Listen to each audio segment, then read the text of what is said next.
ইমাম আহমদ বললেন, না তুমি জালেমের সহযোগী না। জেলগার্ড মহা খুশি। এরপর তিনি বললেন, আরে বেটা তুই তো নিজেই জালেম, তুই জালেমের সহযোগী হবি কোথায়? এবার তো চমকে উঠলো, হুজুর এটাকে বলছেন? বললো, হ্যাঁ, জালেমের সহযোগী কারে বলে বুঝিস? যে জালেমের খাবার রান্না করে দেয়, জালেমের জুতাটা এগিয়ে দেয়, জালেমের মাথার চুলগুলো আঁচড়ে দেয়, জালেমের কাপড় চোপড় ধুই। আমি চাই না ওর সঙ্গে থাকতে, কারণ আমি যেহেতু ওর ঘরের বউ, আমি যদি দুনিয়াতে থাকি তাহলে ইচ্ছায় বা অনিচ্ছায় জালেমের সহযোগী আমাকে হতে হবেই হবে। এজন্য আমি যেহেতু এখানে নারী, ও বাধ্য করে আমাকে রাখবে, আমাকে স্বাধীনতা দেবে না।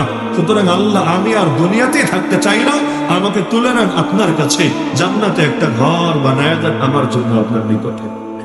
তাহলে সুতরাং এখান থেকে যারা জালেমের সহযোগী, জালেমের দলের অন্তর্ভুক্ত, জালেমরে ব্যালট দিয়ে সাহায্য করে, আপনারাও নিজেরা নিজেদের আখিরাতের জন্য এখনই তৈরি নেন। পরীক্ষা দিতে চাই না, আগে প্রস্তুতি নিতে হয় না?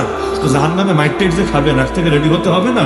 মানসিক প্রস্তুতি নিয়ে রাখেন। আমরা যেমন আগ থেকে মানসিক প্রস্তুতি ছিল, আমরা রিমান্ডে যাওয়া লাগতে পারে, জেল হতে পারে, গুম হতে পারে, বলে ফাঁসির দড়ি ঝুলতে পারে। বাস্তবে প্রস্তুতি যত বেশি ছিল অত কঠিন হয় না। আলহামদুলিল্লাহ, প্রস্তুতি আরো ছিল, অত কঠিন হয় নাই, সহজে হয়েছে। তা আপনারাও জাহান্নামে বের খাওয়ার লেগে রেডি থাকেন।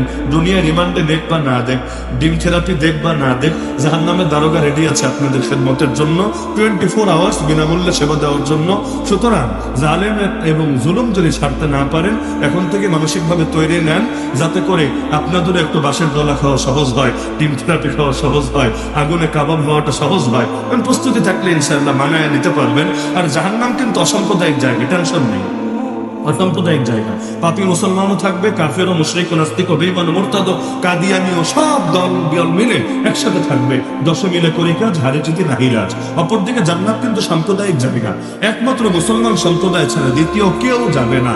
যদি দ্বিতীয় কেউ যে আমাকে নাম বলেন, আমি নতুন জ্ঞান শিখে যাব। কারণ দয়ামের হুজুরের থেকে ছোটকালে জ্ঞান শিখেছি, আপনাদের থেকেও নতুন একটা জ্ঞান শিখা যায় যে মুসলমান সম্প্রদায় ছাড়া দ্বিতীয় কোন সম্প্রদায় জান্নাতে যাবে নাম জানা আছে?